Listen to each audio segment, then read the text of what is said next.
bersama dengan Bang Ismir. Bang Ismir ini Ketua Divisi Farmas KPU Kabupaten ND. Bang Ismir bisa ceritakan sekilas tentang pohon sukun ini. Saya selama ini hanya mengetahui dari buku, membaca dari sebuah berbagai literatur, dan alhamdulillah siang ini bisa berkunjung dan hadir di sini. Bisa diceritakan tentang sejarah pohon ini. Silakan. Baik teman-teman, jadi ini saya bersama Bapak Julian, anggota KPU Republik Indonesia, dan menjawab pertanyaan dari Bapak Julian terkait pohon sukun yang dimana dalam sejarah di Kota Inde, pohon sukun ini menjadi tempat istimewa bagi Bung Karno terkait dengan penuturan orang-orang terdahulu, Bapak. Jadi dulu ini bukit, semacam bukit itu potong, lempeng. Jadi Bung Karno ketika duduk di taman di pohon sukun ini, matanya itu menerawang laut. Jadi memandangi laut sambil mencari inspirasi. Jadi sepanjang Kota Inde dari ujung sana beliau selalu jalan. Selain jadi di pohon sukun ini beliau selalu merenung, menggali nilai-nilai kebangsaan, dan kemudian itu beliau menulis dalam buku. Kemudian beliau bertemu dengan pastor, menuliskan tulisan-tulisan beliau itu beliau kirim kepada teman-teman perjuangannya di Jakarta melalui pastor. Jadi pohon sukun ini sangat bersejarah bagi pribadinya Bung Karno dalam hal menumbuhkan menggali nilai-nilai Pancasila. Selain itu nilai-nilai Pancasila itu Bung Karno juga selalu berinteraksi dengan masyarakat, sehingga Bung Karno melihat bahwa masyarakat di Inde yang pluralis, yang sudah banyak berbeda-beda agama, tapi hidup dalam satu koridor semacam memiliki jiwa nasionalisme kebangsaan yang tinggi, solidaritas, toleransi yang tinggi di kelompok-kelompok masyarakat yang beliau dekati. Jadi seperti itu, pohon sukun ini sangat bersejarah dan sangat menjadi tempat istimewa bagi Bung Karno. Oke. Teman pemilih, Pancasila adalah dasar negara kita yang lahir bukan dari satu proses biasa, yang lahir dari proses refleksi tokoh bangsa, founding fathers kita,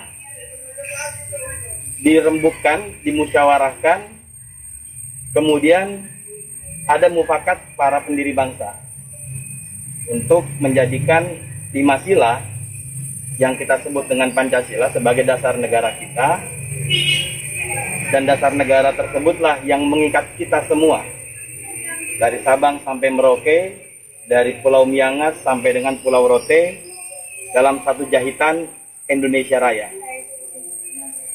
Pancasila telah dibangun menjadi fundament kehidupan berbangsa kita, telah ditetapkan oleh para pendiri negeri, dan bagian kita adalah bagaimana melanjutinya. Bung Karno, Bung Hatta, dan para pendiri negeri ini orang-orang yang memperjuangkan Indonesia sejak muda dengan cara-cara demokratis. Sebagaimana kita ketahui, demokrasi modern berkembang di abad 19, kemudian masuk ke Indonesia di awal abad 20 melalui politik etis, lahir Polstrat, Bung Karno, Bung Hatta, dan tokoh bangsa lainnya, para pendiri negeri, berjibaku memerdekakan Indonesia dengan cara-cara demokratis. Beliau-beliau adalah orang-orang demokratis, menegaskan Indonesia sebagai negara demokrasi, dan setelah Indonesia merdeka, yang pertama kali ingin diwujudkan bersama itu melaksanakan pemilu. Awal tahun 1946. Namun teman pemilih, September 1945, Nika datang, Belanda memboncengi dan mulai mengganggu tokoh-tokoh bangsa kita yang sedang membangun, yang sedang berupaya mendirikan Indonesia. Alhasil, Januari 1946 pindah ibu kota negara dari Jakarta ke Jogja. Bukan karena ketakutan, bukan pula karena tidak berani, tapi pilihan strategis mempertahankan NKRI. Dengan demikian, mimpi pemilu Januari 1946 belum dapat dilaksanakan. Namun, upaya tersebut terus digelorakan. Puncaknya adalah 29 September 1955 dan 15 Desember 1955 yang kita kenal sebagai pemilu pertama Indonesia. Prosesnya sangat demokratis.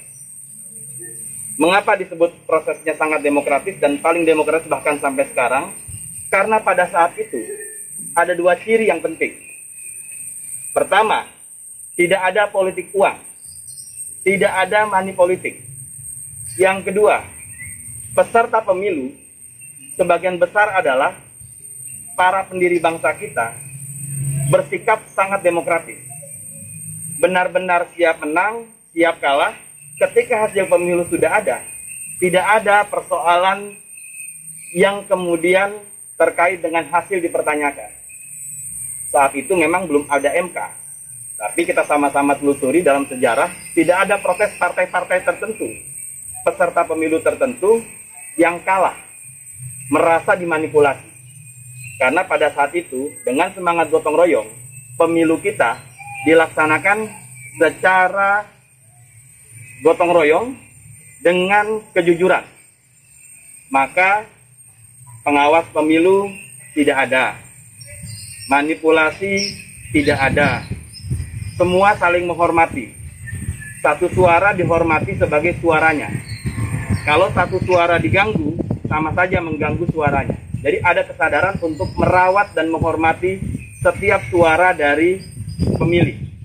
Dan kita bisa sama-sama lihat sampai hari ini, berdasarkan berbagai dokumen yang saya pelajari, tidak terjadi politik uang. Kampanye jor-joran terjadi. Partai A, partai B, partai C saling berkontestasi. Namun ketika pemilu selesai pula itu. Ini menunjukkan para pendiri bangsa, Bung Karno dan yang lainnya berhasil memberikan contoh secara paripurna, memperjuangkan Indonesia dengan cara demokratis, menjadikan Indonesia negara demokratis, kemudian mencontohkan pemilu sebagai simbol dari demokrasi dilaksanakan secara demokratis, secara otentik. Dan ini menjadi warisan yang perlu kita kembali angkat, kita revitalisasi, bahwa bangsa kita sekarang ini kan banyak isu, bukan banyak isu, banyak yang mengatakan terjadi politik uang. Kita pernah punya sejarah melaksanakan pemilu tanpa politik uang. Dan dengan tanpa politik uang, kedaulatan rakyat lewat pemilu sungguh-sungguh terjadi. Kita pernah melakukan itu, bukan tidak mungkin 2024 dengan semangat pemilu 1955 yang demokratis, kita coba angkat kembali nilai-nilai tersebut. Demikian, saya Firian dari bawah pohon sukun, tempat dulu Bung Karno merenung memikirkan bangsanya, menggali dan menemukan 5 mutiara yang dikenal sebagai Pancasila, mengajak teman pemilih semua, ayo kita gelorakan demokrasi Pancasila, demokrasi dengan gotong royong, demokrasi dengan kejujuran, demokrasi tanpa politik uang.